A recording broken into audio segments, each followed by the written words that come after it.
துறந்தார்க்கும் துவ்வாதவர்க்கும் இறந்தார்க்கும் இல்வாழ்வான் என்பான் துணை. இந்த திருக்குறளை புரிந்து கொள்வதற்கு நாம் ஒரு சின்ன கதையை சிந்திக்கலாம். விராடன் அப்படின்னு ஒரு அரசன் இருந்தான். மச்ச தேசத்தை அவன் ஆண்டு வந்தான்.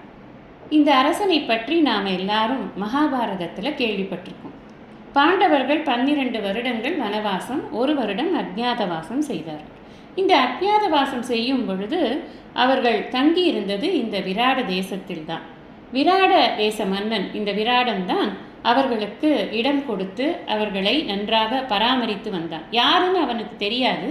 ஆனால் கதியே இல்லை எங்களுக்கு அப்படின்னு வந்தவர்கள், கதி இல்லாதவர்களை காக்க வேண்டிய ஒரு கடமையானது இல்லறத்தில் இருப்பவர்களுக்கு இருக்கிறது. அவர் மன்னரானாலும் சரி, சாதாரண குடிமகனானாலும் சரி, எனக்கு வேற யாருமே இல்லை, என்னை காப்பாற்றுங்கன்னு வந்து நின்னாங்கன்னா அவங்களுக்கு செஞ்சுதான் ஆகணும் அப்படிங்கிறது சாஸ்திரம்.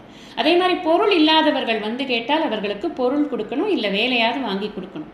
அதே மாதிரி உயிர் இல்லாதவர்களுக்கு அந்த ஈமக்கிரியைகள் செய்வது, வருடா வருடம் சடங்குகள் செய்வது, இதெல்லாம் இல்லறத்தானுடைய கடமைகள். அதைத்தான் இந்த குறளில் வந்து வள்ளுவர் சொல்ற, விராட தேசத்து அரசன் இவர்கள் கதி இல்லாமல் வந்திருக்கிறார்கள் அப்படிங்கிறதுனால யார் என்னன்னே கேட்காம அவர்களுக்கு அடைக்கலம் கொடுத்து அவர்களுக்கு நல்ல பாதுகாப்பும் கொடுத்தான். பின்னர் அவனுக்கு அந்த 1 வருடம் முடிந்த பிறகு தெரிந்தது இவர்கள் பாண்டவர்கள் அப்படின்னு. ரொம்ப சந்தோஷம் அவனுக்கு. தெரிந்து கொடுக்கவில்லை என்றாலும் கூட பாண்டவர்கள்னு தெரிஞ்ச உடனே ரொம்ப சந்தோஷமா இருந்தது.